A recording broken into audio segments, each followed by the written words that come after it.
the no is what the identity is stemmed around sometimes. Like, rather do that by what you're putting out there, what value exchange you're creating. You won't rise to the level of your expectation, you will fall to the level of your training or the level of your systems. But then you need to show up in your finances, and that means to create the evidence, because when you're applying that discipline, that will lead to the confidence.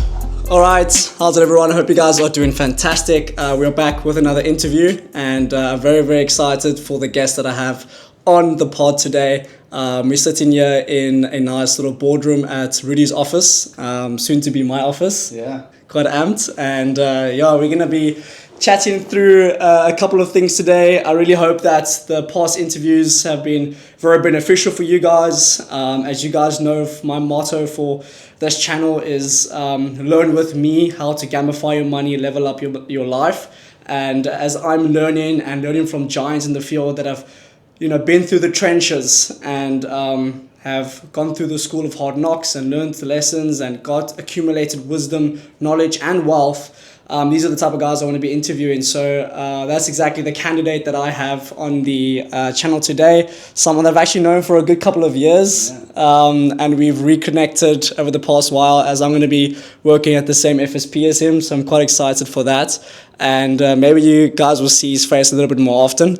But Rudi, thanks for joining us today. Why don't you tell them a little bit about yourself, where you come from, kind of how you got into the big world of finance, and how you got to where you are now working for the Wealth Room.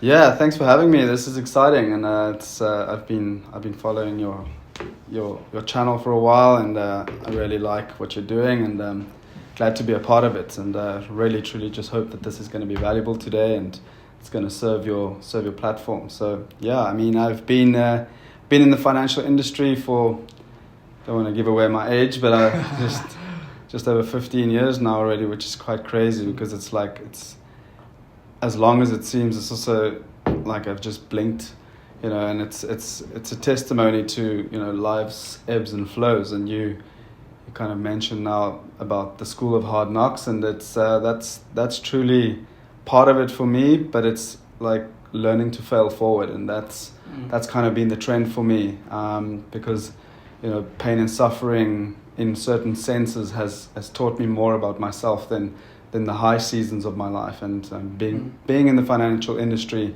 as a young man like yourself, it comes with its own challenges.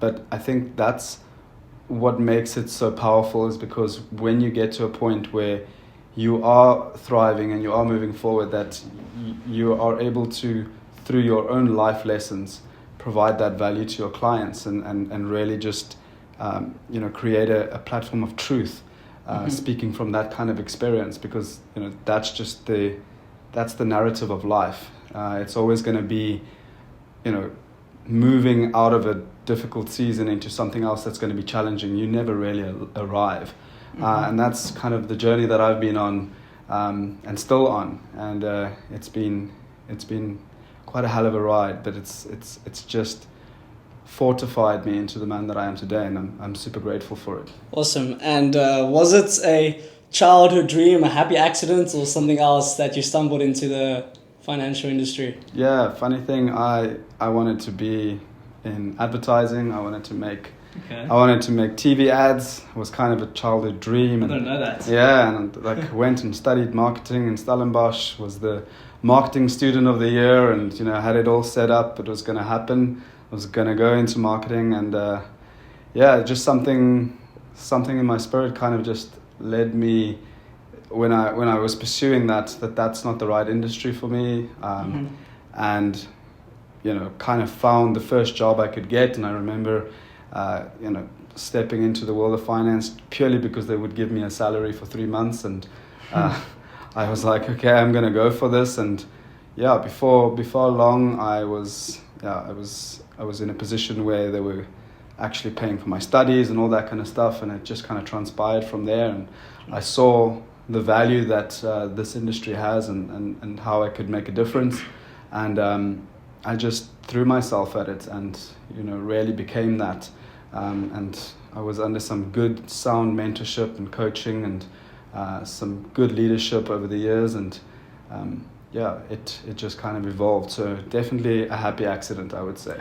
Awesome. And just before we get into like the main niche topic of today, I actually just want to touch on that. I know a lot of the guys that are watching my channel are also, it's a variety of ages, but young consumers, young professionals in their starting out their career, a lot of like guys my age as well that, you know, I kind of use my personal social media as a platform. A lot of people in the same season of life as I am. What would your advice be for someone that's wrestling through kind of that I know we spoke about it a little bit yesterday, that meaning or that the challenge of finding your purpose or figuring out what you want to do in life? Because like you mentioned, you studied marketing, and I know people in my kind of age sphere, they kind of feel very defeated because their parents paid for a degree now and they actually realize, I actually don't want to do this with my life. What is kind of one thing you learned about the value of a degree, or is it entirely necessary? Are you glad you did it? And also just you alley-hooping that into finding purpose and what you made, where should I go? If you can maybe just touch on that. Yeah, so that's multifaceted, but you know, I would just want to say that in any sphere, it doesn't matter whether you're studying or whether you're, you know, just heading into a direction. It's the purpose part is almost like the objective is to create value, but it's also the obstacle is the way. So, you know, there's a great book by Ryan Holiday that actually wrote on that. And that just gave me some clarity on the fact that it's never going to be easy. You're never going to have real clarity on what the path is and you know, where this is leading you. But as long as you show up the best version of yourself, and that's cultivating the best in you, and in the sense that you're wanting to create the most value. So coming from a place where I was studying and, you know, had this dream and this outlook of what life is going to be for me, because I was quite clear on that from a young age, and I pursued that. And while studying, I was so clear on that actually led to like the victory of becoming, you know, marketing student of the year, because there was a lot that needed to go into that. So I put in the time, I put in the effort, and that then realized. So, you know, that became a truth for me, even though the bigger picture didn't evolve. But the lesson of applying myself, the best version of myself, and being progressive in the way that I think has always led to some sort of abundance, even though it's not like it's all been rosy all the time. There have been tremendous seasons of downfall and, you know, hurdles, and but because of that attitude and that persistence to not only bring great value but apply my mind in striving for excellence, it kind of created a path for me, and it led from that to where I'm at today, and it keeps evolving. Yeah, it's really cool, and I think that's you know, strong virtue to have is resilience. And like I kind of often see on this channel is you got to treat life as a game. There's going to be challenges, there's going to be obstacles in the way, but the point of those things, according to the designer of the game, is those are supposed to level you up. You know, it gives you XP points, how you respond to those challenges, and there's going to be challenges in any path you go onto. But as long as you keep your vision clear and where you want to go, you're going to be resilient in actually getting better from those obstacles and challenges and not going backwards. Awesome, Rudi. So that's a really great response, and we're actually going to be touching, I know you're quite clued up on the psychology of money. We've spoken a little bit about that and kind of your money personality and how that plays a major role. I mean, we're in the game of personal financial planning and personal finances, and how that plays a role in how one manages. It's not only about making money, but it's about making, managing, and multiplying your money. And I think that the last two, a lot of YouTube channels, they speak primarily on how the making parts, you know, the first M, as it were, entrepreneurship, innovation, what to do, how to do it. But the managing and multiplying is a very, very important aspect of personal finance. And that's kind of, we want to speak a little bit on the psychology of money and how that's your money personality plays a role in that. So what was one big lesson about money that your family taught you? And was it a positive lesson or maybe a negative lesson? And you can also touch on the effects of the way that our family spoke about money growing up, how that plays a role subconsciously in how we manage and deal with money today. Right. Well, I mean, there's just one story of my past that comes to mind, and it was my grandmother used to always, go for long walks, and she would always pick up these pennies, right? It's like 10 cents and 5 cents and 1 cent, and to me it made no sense. No pun intended. Pun intended. But nice. She used to collect these pennies, and she would, at the end of each year, she would give them to me in these containers. And the first time I saw these, because I by then already had like an understanding of what the value of money was, but I knew then that cents had no value. It because in its own right, a 1 cent has no value. But she gave it to me in these containers, coffee containers, because over a whole year she would, gather these pennies, and I would throw them out, and she'd give me the bank bags, with the amounts that you have to, so many 1 cent, so many, and I actually remember that. It would take a whole school holiday to put this together. But at the end of that time, it equated to quite a sum of money. And it always led to me buying some sort of micro machine or something like that. And she then, told me to save a portion. But that wasn't the lesson that I learned from it. It kind of just alluded to the being penny wise and pound foolish. And initially that led to, a belief around money that, there's a bit of a scarcity mentality, like you have to hoard it. But it's over the years just kind of transpired to where I'm at right now, like just managing the small portions of your budget. It leads to you being able to set out greater goals for yourself. And that discipline of just knowing where your money is going, like those small amounts of money, like being very diligent with tracking that.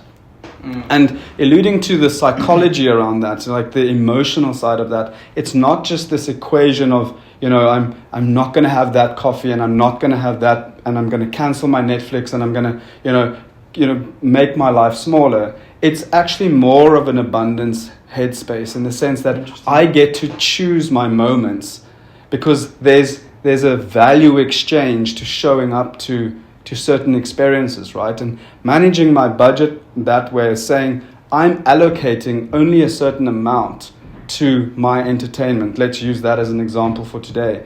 Meaning that I can only have a certain amount of experiences, so that when I am in that experience, that I've chosen it. Because I believe that for everything that you say yes to in life, there's a follow-up of a subsequent no. Like an opportunity cost. Yes, always, right? So when you understand that there's certain things that you're going to say yes to in life, then there's going to be a subsequent amount of no.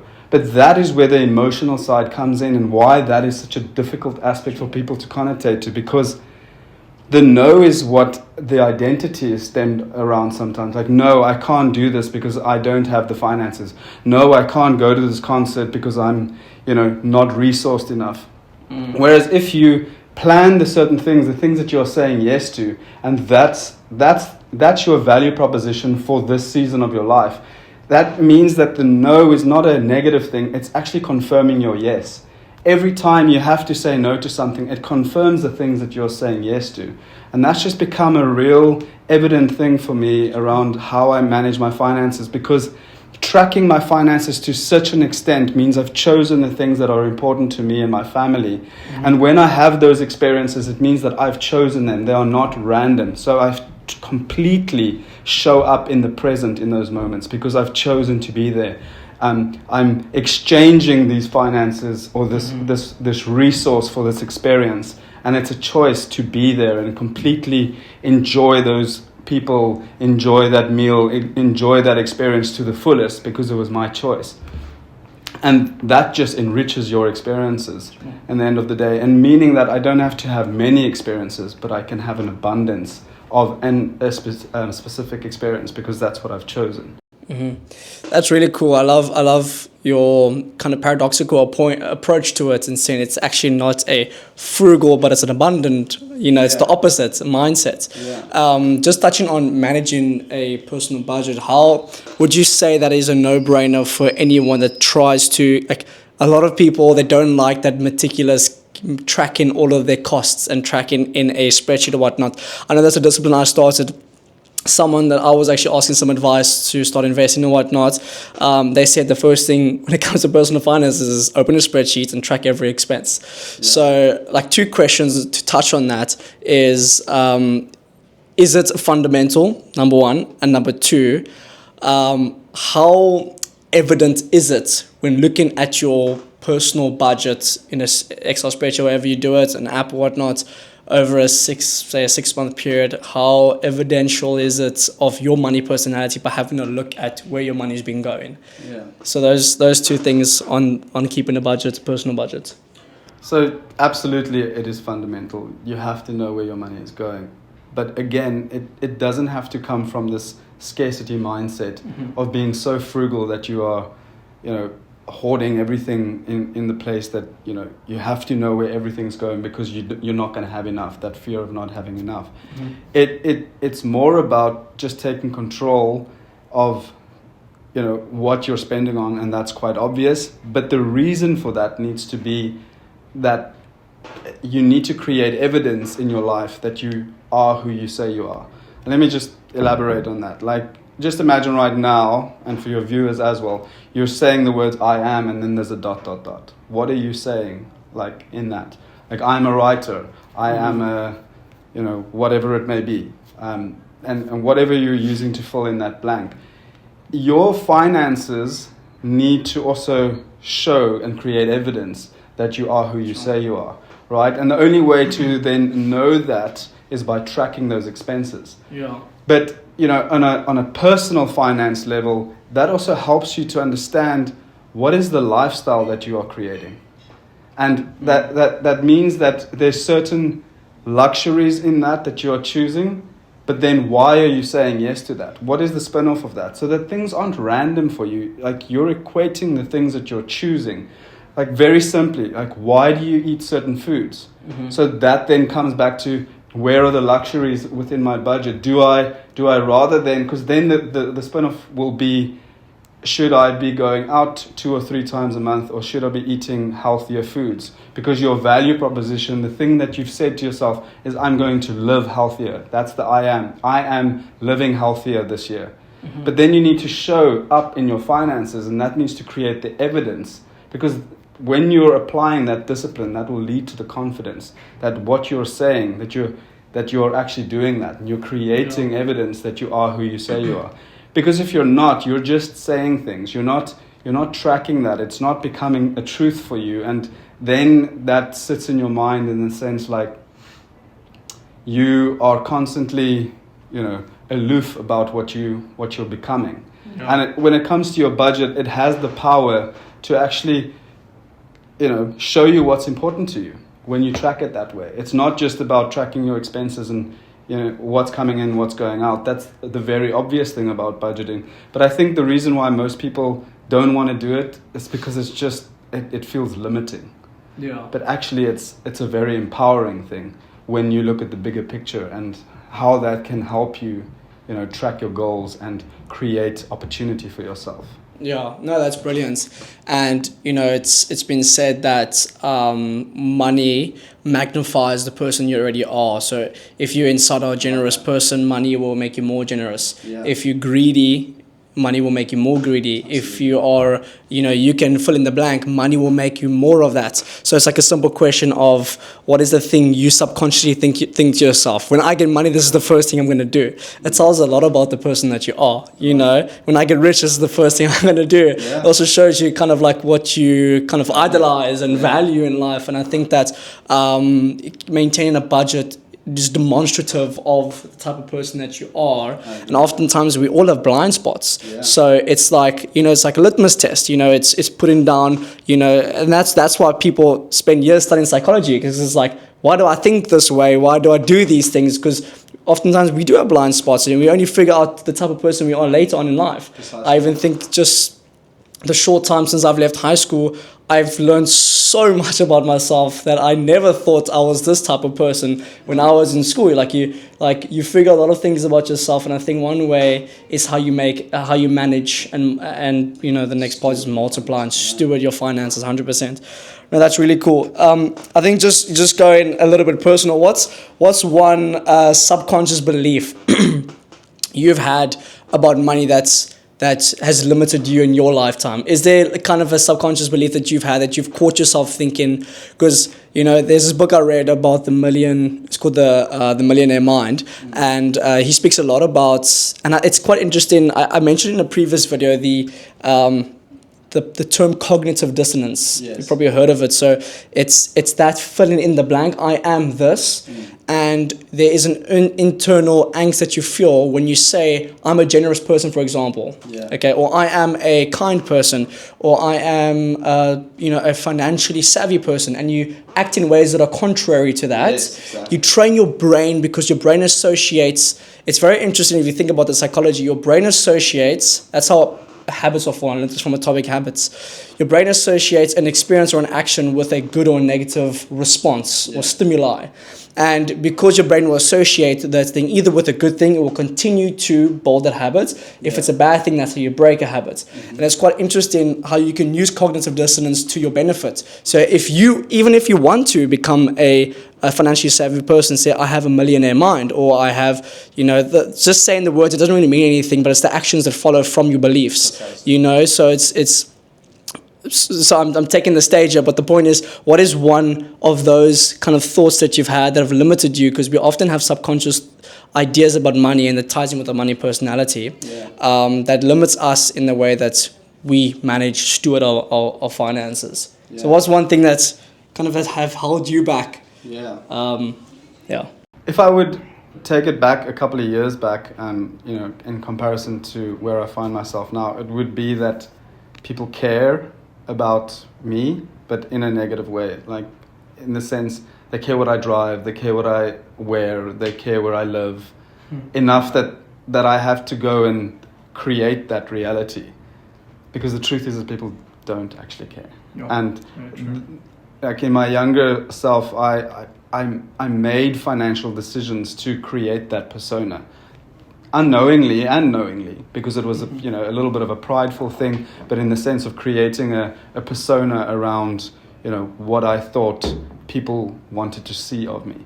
But the truth is that when that all came crumbling down at some stage, that I actually learned to realize that people didn't care, because there was a stage of my life where none of that facade, and I call it a facade because that's probably what it was at that stage, I wasn't able to uphold that. I wasn't able to do the things, go to the places, drive the car, do that, go here.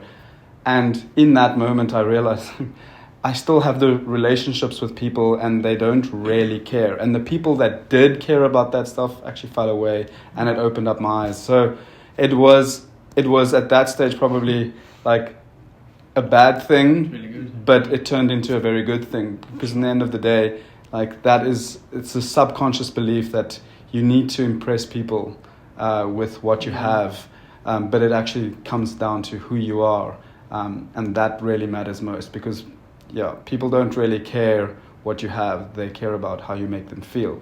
And I think that's been such an incredible lesson for me, because I've just found so much peace in that I don't have to create this life that people need to see what I am and who I'm becoming and what my progress is, because everyone's in their own lane. Everyone's actually just focused on what they're doing. They're not really that focused on you.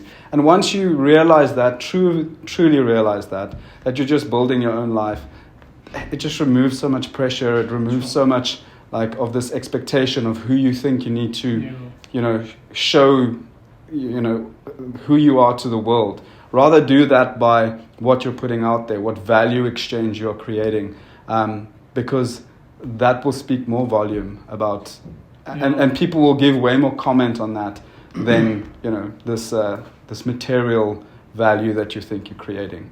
That's fantastic, and I think that often, like especially young guys, they often fall into the trap. I mean, I myself had to catch myself often from that urge you have to kind of, I did some reading this week about a nation. It's actually from a biblical text, but it's a nation, Tyre, that was known for its trade routes in the ancient Near East, and all the surrounding nations in the ancient Near East traded with the city. And it was about 600, 500 BC, they came crumbling down as a nation. And all the surrounding nations kind of scoffed at them, and I think the principle behind that, I get this reference from the book of Ezekiel. It says all of the nations that surrounded them, that traded with them, that spoke so highly of Tyre, because what was their identity based on? It was based on their wealth. Right. And the things that they had and the resources they had, which isn't a bad thing, but as soon as they lost that, so did they lose the other nations that traded with them.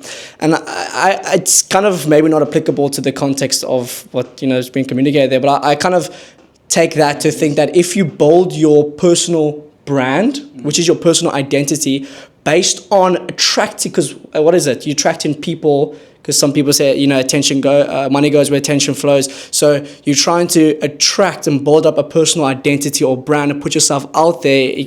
Maybe it's not even on social media. Maybe it's just in your personal life. Right. Through this desire to flex the things that I have. Like, look what I'm doing. Like, if you're trying to build this thing up, you're going to attract those people that are coming just for that thing. And when you lose it, so you're going to lose those people. Precisely. So it's such a...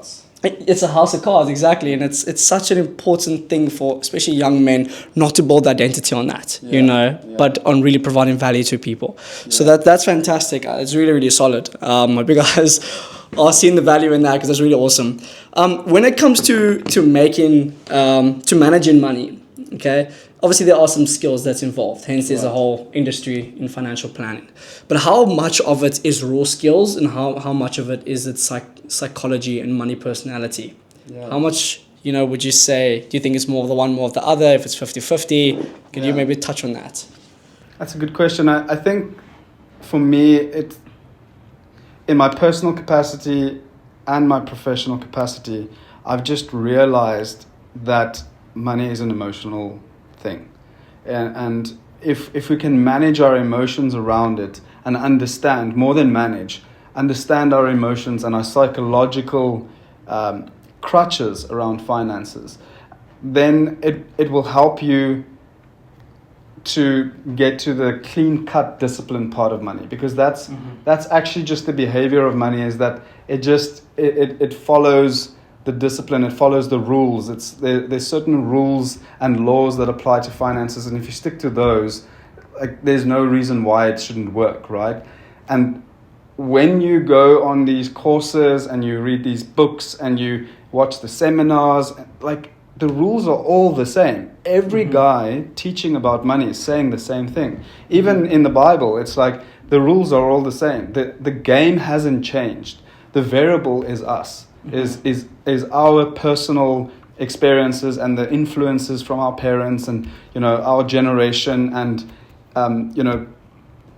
the impact that has on us mentally. So yes, absolutely, I think understanding your psychology around money will have a major effect on how you then go play that game and how you stick to those rules, because it requires a certain discipline and a certain tenacity and a resilience to be able to do that. But doing that confidently and navigating the ebbs and flows and the storms of life, it requires you to be certain about who you are and what you're bringing to this world first. Because money is only created from the value that you bring.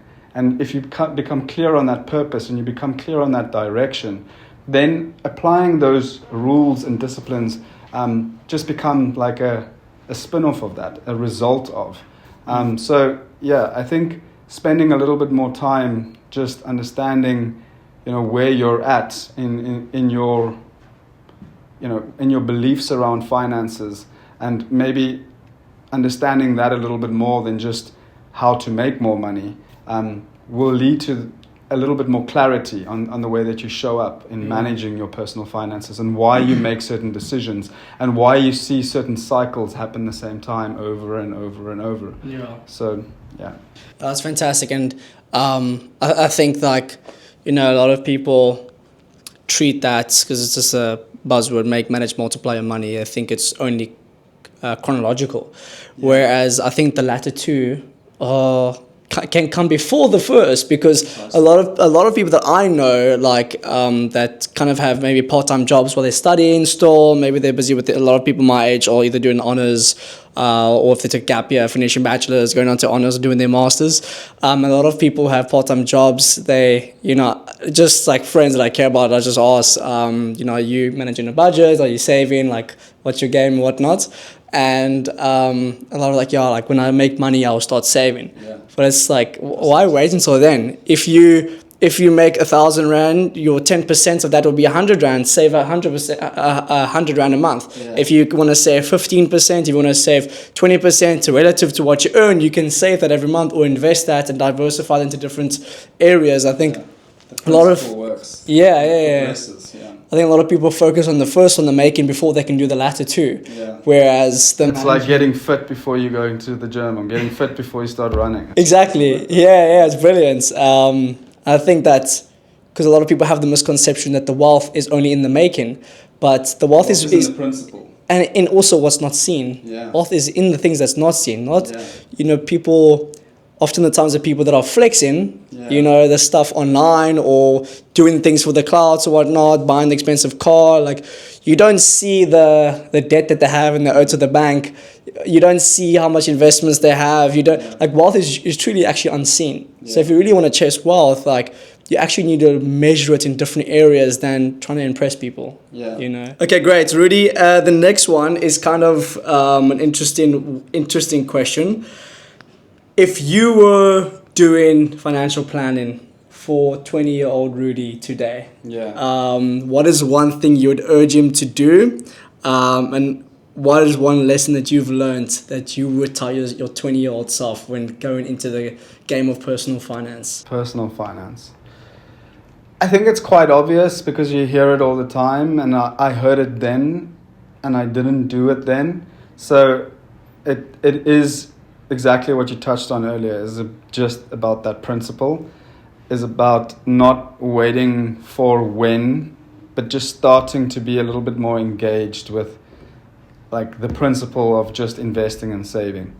Like if you just get that discipline, it will lead to the confidence later, because it just gets amplified, and lifestyle inflation is a thing, right? Like if you don't have that discipline with what you're wanting to achieve financially, you're always going to be open to wanting to grow your lifestyle. And because that's going to happen regardless, right? I mean, you're going to move from where you're at into, your life's going to grow and you're going to have more expenses as it goes. But if I could just advise myself when I was younger, was, really back on that first point that I made, saying like people don't care about what you have. Like don't spend your time just flashing clothes and buying flashy clothes and buying the expensive car when you're young. There comes a time in your life where you can enjoy those things when you're focused on passive income. Like if you can start looking at how you can earn money while you're sleeping, like from a young age, because that's what it requires. It requires that time. It requires you to build. And yes, you can squander in your young years and go, okay, well, I can catch up later and I can enjoy myself now. But the point is that your responsibility level just increases and increases and increases. So the sooner you start building that base and start getting that discipline down, like the easier life is going to become. And that's a very difficult thing to apply when you're in your 20s. So I get it. Yeah. But if I could just meet myself then and be like, hey, you're going to have these responsibilities. You're going to have this incredible life in the future. And it's not about how much you gather. It's more about the disciplines that you are able to, because those disciplines only form over time. It's not a quick fix. because the latter is also true. If you build bad habits, like bad disciplines, bad things that you do with money, it takes a while to get out of that. And then you need to form the new habits and the disciplines. So forming good habits from the start, even if it's on a small scale, not even 10%, but 1%, and just multiplying that as time goes by and having that vision, to cast a vision. The Bible says he who doesn't have a vision will perish. But start creating a vision for your life from a young age, and start writing that down and making that clear for yourself, and knowing how you are equating that and how you are tracking the progress towards that. It becomes, so important, because like in my case, my vision was to go into marketing, and it was my vision to create and to be in that space, but God had a different plan. But that didn't stop me from excelling in that, because I had a vision, and it just went in a different direction. But because of that vision, it drove me to be more. It drove me to bring my best version and my best self. And the same then in your finances. If you want to see the best version of yourself in your finances, then take it seriously. Even if you don't have money, it doesn't matter. If you can apply the principle with the little that you do have, that will just grow. And it comes back to what's in your hand, right? Like if you can be faithful with that little bit, you will be faithful with the much later on. And that principle is just, it's almost like a law, right? It will be that way. And so I think just looking back at 20-year-old self, there was a little bit more reckless and not so sure of where I was going and why I was doing certain things. I was just in the moment. Like I would probably just be a little bit more structured with that, without being frugal and like too serious. Because if you have the vision for where you're going, it kind of flows into the next thing every time. Yeah, and it's great. Like I love. I've said this a few times on the channel now. The previous conversation with Liam also said we spoke about being stubborn with your vision but flexible with your method. Right. And I think it's fantastic, because like you mentioned now, you still pursued your vision even though the method changed. You didn't go you went from marketing into finance. And I think that's so important, is being flexible, because even it's also important to understand our economy as a means to build wealth, and our economy is changing, and we are coming up with new ways to do work. And COVID was a big shift in how the world is doing business in the digital age, the fourth industrial revolution. That plays a massive part. So to be able to be flexible with your method is also super important, so your vision can stay the same. And I love how you mentioned that verse that said he is without a vision will perish. And you need to be certain on the vision, the life you want to create. And I love how you touched on habits there and habit building. I read the end of last year, Atomic Habits. And even non-financially, how much of a role do you think just daily habits, like you're someone who, I know you to be someone who likes to exercise a lot and who has good everyday habits and healthy habits, eating habits, gymming, reflecting, spiritual. Does all of those other atomic habits play a role in how you manage your finances? So if you don't have the money just yet, you can take action today and start getting up and making your bed in the morning and, showering, brushing your teeth. So touch on that and the importance of atomic habits and the importance of good, healthy habits and how that even fuels your financial habits. Yeah, well, you're mentioning the book Atomic Habits, but one of my favorite quotes from that book is, "It's you won't rise to the level of your expectation. You will fall to the level of your training or the level of your systems." And that is a thing that is a clear driver for me, is understanding that I have something that I call a perfect day system, right? So I know, because I have a vision for my life and I have certain goals. And again, it comes back to creating evidence that I am who I say I am, right? So that means that the habits and the things that I do in a day need to align with that. Otherwise, that cognitive dissonance, what you spoke about earlier, sets in. And when I realize when I'm not doing those things, then anxiety creeps in. And anxiety then is not a bad thing for me. It's just a reminder that I'm not at peace. When I'm at peace, that means that I've done the things that I said that I need to do. So I am then who I say that I am. So even if that reality is not, I'm not seeing that come to fruition right now, and the reality that I find myself in is not that thing. I don't own that. I don't have that. I've not been recognized for that. But I've done the things. I've done the habits. Because the difference between me now and me achieving that thing is just the reality. The person, the actions remain the same. So that means that I can then look at myself in the mirror and speak truth when I say I am that person. Because I'm doing the things that that person does. And that means that my current self and my future self are the same person already, because I'm doing the things. Brilliant. And that means that I need to become clear on what it is that I want in life and what is the requirement. What are the things that I need to do and show up in that way on a day-to-day basis. When I can get clear on that and I have my perfect day, then that's enough. The rest of that it's family time and it's me time. And I don't have to be striving all the time for more, because I become clear on my vision and then my habits align with that. And I prove to myself every day that I am who I say I am. And the rest is just noise. It's just, that's someone else's dream. And it keeps me from, chopping and changing these things that I want. Oh, I see that person is this. Maybe I need to become that. Maybe then people will love me or see me. No, that doesn't matter. It's like, what is the vision and what are the things that I need to do today on a constant basis? And compound that. It's just like that leads to that consistency, that obedience to your call, to your purpose, to your vision, leads to that consistency. And that consistency, when you see yourself show up that way, your posture changes in doing these things. You become more confident, and that just it becomes the very essence of you. And like that then means that you are who you say you are, and you know that because you can see it on a day-to-day basis. And you're not waiting for someone to affirm that. You're not waiting for the result, because you know that compoundedly, that's actually just changing you from where you are right now to where you are going. And like that then means that that's the reward, is that journey.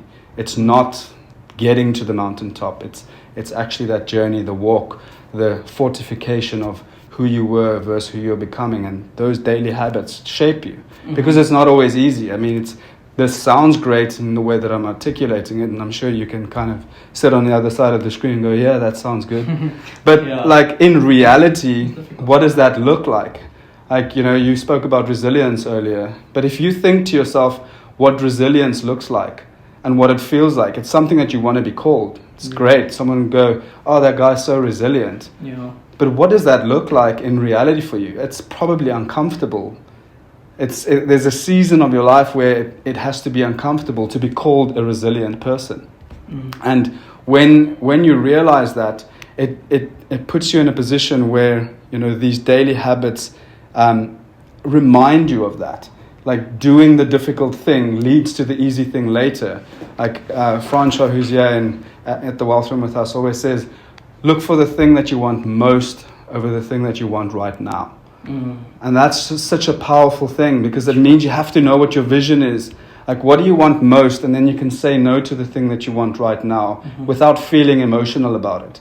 Because you're confirming the bigger part of yourself. You're confirming that vision if you've taken the time to actually set it, right? Otherwise, you're just living day to day, and you're like everyone else, scrambling for some sort of confirmation, scrambling for some sort of affirmation, scrambling for the fact that you have arrived, when actually you're still on a process. But that means that you're just actually going nowhere slowly, because you haven't created that vision. You haven't aligned your daily habits and rituals with that yet. Yeah, it's fantastic. And I think that the piece that is attached to that contentment Absolutely. allows you to sleep better at night. It makes it sustainable, because you can then show up that way for an extended period of time. And it doesn't matter whether you get to that mountaintop. You can just show up that way and do that and compound that over years and years and years and years. That just leads to you being molded and shaped into that version of yourself, and you truly do become that. That's really cool. And to touch on two things you said there, it's like it speaks about covetousness. Myself and my fiance spoke about the issue that we have with especially social media fueling this fire of in this problem we have of destination addiction. Right. That we always feel like we need to arrive at this point, where that point is actually this image that we have is a fantasy. We'll never get there, because as soon as we get there, what's next, you know? So it's that piece that comes with contentment, and it's also important because the atomic habits, to achieve those goals, you can satisfy yourself with those habits every day. Right. You can make your bed. You can get up. You can do what you need to do in the day. You can do all the small things that you know are the stepping stones to reach that vision, and you can sit in peace knowing that I was true to myself today. Yeah. I did all the small things that I can do. And, you know, to touch on what you spoke about the resilience, it's the uncomfortable, it's the difficult part, you know. I tied into training. Andrew Huberman, he has a podcast, he's a neuroscientist, and he speaks about, forgive me if I get this wrong, so don't quote me on this, but I think it's your mid-cingulate cortex in your brain, which it speaks about. It's a physiological development that happens in that part of your brain when you do something when you don't want to do it. Right. So that part of your brain, which promotes longevity, it doesn't grow when you feel like going to the gym. So this day, I'm super excited, I'm getting a nice pump, back day, let's go. Usually on leg day. You know, it's the days you don't feel like, I don't feel like getting up to go to work today, and you do it regardless. Yeah. He says that part, you can go listen to his podcast. That part of your brain physiologically grows, and that's one of the parts in your brain that promote longevity. Yeah. So it's actually so interesting to see how that immaterial decision that you make, that's I'm going to do something that's difficult, Right. even when I don't feel like it today. And I love what you said, you know, help me finish this point that you said, to choose the better thing that Francois says. Yes, so to say that again. Choose the thing that you want most over the thing that you want right now. Yeah, it's fantastic. And that principle that you hold dear to your heart, that can be the fuel, that the what stokes the fire to make those decisions every day, those hard decisions. I agree. That's brilliant, man. But it doesn't. I mean, that's why we need each other as well. Eh? That's why we need one another. We can't do this journey by ourselves. Yeah. Accountability and whatnot, because iron sharpens iron, so one man sharpens another. Because it's going to be difficult, you know. So we need guys, and surround yourself with people that also have, you know, like a vision, that you can keep each other accountable to that vision. Yeah. People that you can trust. I think that's also so important. So yeah, that's really, really awesome. Just to go back to your experience in the financial industry, you've been in the game for about 15 years now. I was still in primary school. But tell me, no, even before, what am I now, 25? Yeah, I was in primary school. Yeah. Working in the financial industry, what's one money mindset that you've seen in the most successful clients or people you've worked with? Yeah. What's one of the money mindsets that you've seen consistent in successful people with their finances? If you can touch a little bit on that. Yeah. I think the most surprising one for me has been that generosity leads to abundance. Sure. Because that almost seems like a fairy tale thing.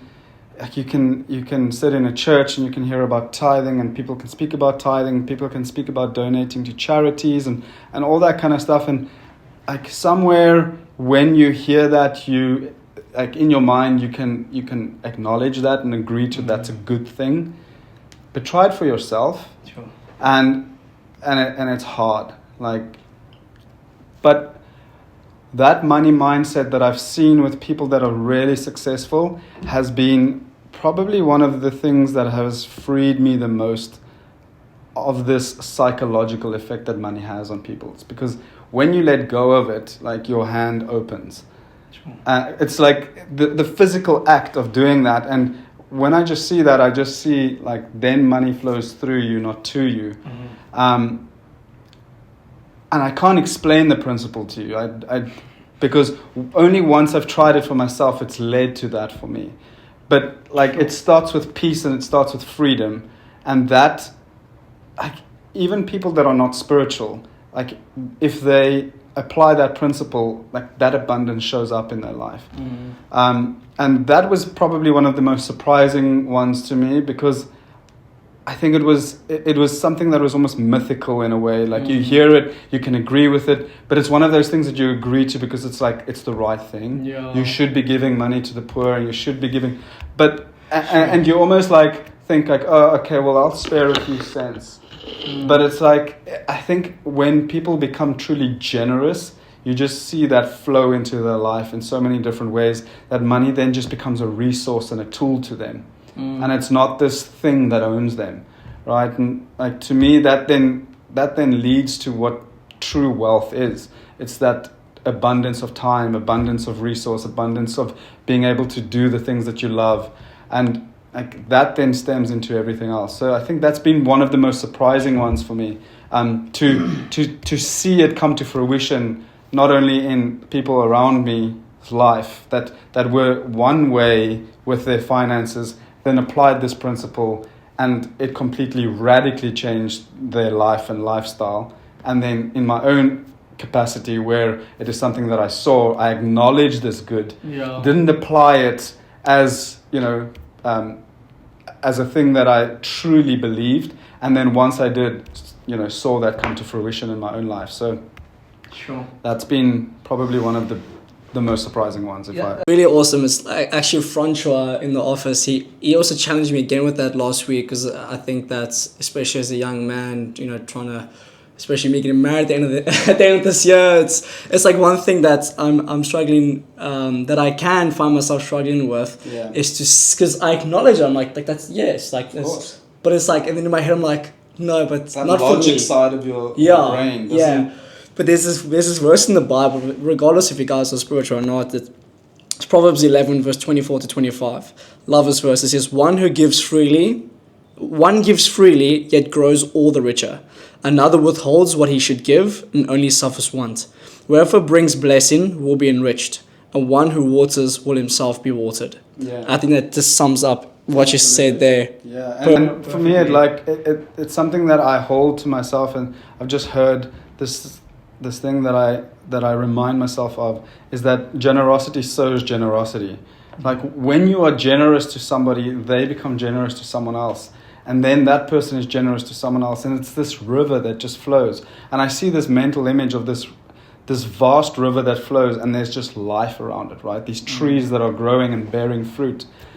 As opposed to, a dam that is just closed and it just hoards water. And there's just this desolate ground around it. And even the fish that are in it aren't flourishing because there's not this life-giving water that's constantly flowing. And for me, that's just the depiction of what generosity is.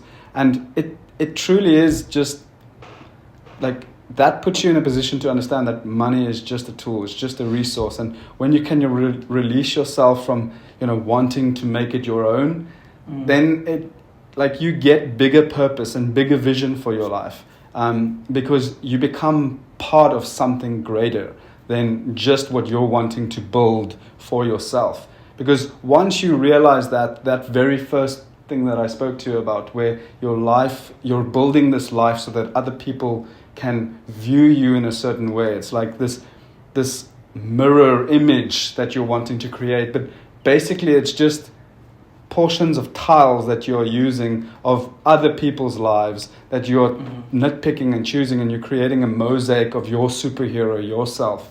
And it's actually broken and it's flawed. So like when you realize that like your life can be so much more than that, and that you awaken to that in the sense that you're actually also then just a tool. You're actually also just a vessel and a resource to become part of society and bring that value. Then it changes. Then money then multiplies in your hands, because you're then looking to be part of that.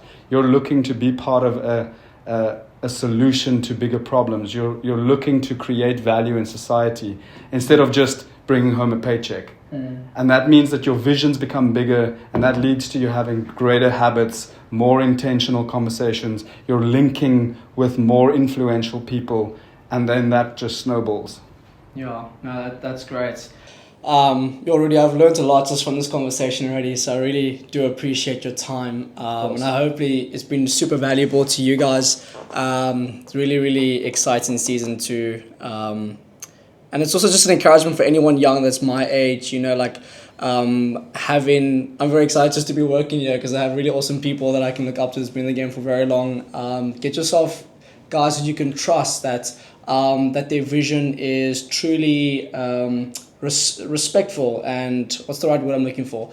That's honorable and noble, and it's not just about securing the bag and flexing it, but we're all in this together. We're all learning from one another. So I'm very, very excited to be working further with you, even just from this conversation, to see how knowledgeable you are in the space. But what's just to finish off and wrap up this interview, a good, there's this saying that I've heard, and I think it's very true.